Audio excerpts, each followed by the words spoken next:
వీరితో యుద్ధానికి నేను సిద్ధం. మీరు సిద్ధమా అని అడుగుతా ఉన్నాను. మీరు సిద్ధమా అని అడుగుతా ఉన్నాను.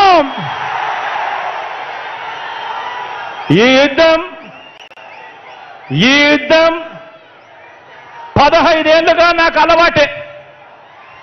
మీకు అలవాటే నాతో నడిచారు కాబట్టి.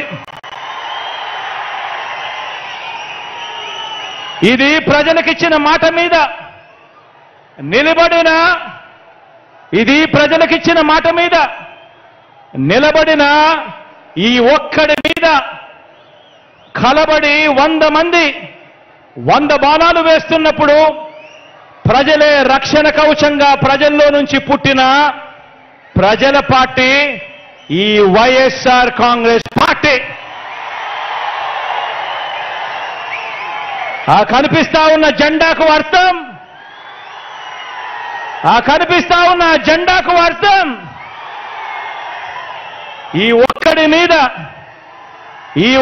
మీద దేశంలో కల్లా బలమైన 10 వ్యవస్థలను ప్రయోగిస్తే ప్రజలు తమ భుజాన మోసిన ఎజెండా మన జెండా.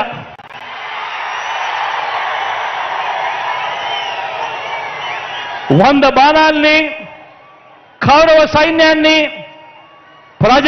ప్రజాక్షేత్రంలో మరోసారి ఎదుర్కొనేందుకు, మరో గొప్ప ప్రజా విజయాన్ని సాధించేందుకు మీరంతా కూడా సిద్ధమేనా అడుగుతా ఉన్నాను.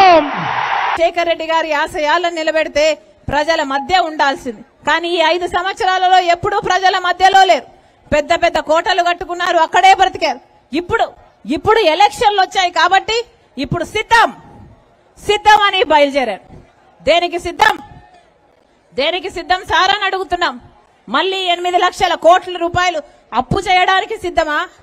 మళ్ళీ బీజేపీ పార్టీతో అక్రమ పొత్తు పెట్టుకోవడానికి సిద్ధమా?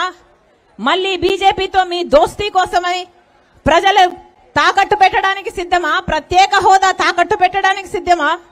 పూర్తి మద్యపాన నిషేధం అని చెప్పి మళ్ళీ ప్రజలను మోసం చేయడానికి సిద్ధమా? 25 లక్షల ఇల్లులు కడతారని పేదలకు మళ్ళీ మోసం చేయడానికి సిద్ధమా? 25,000తో మెగా డిఎస్సీ అని చెప్పి దగా చేయడానికి సిద్ధమా?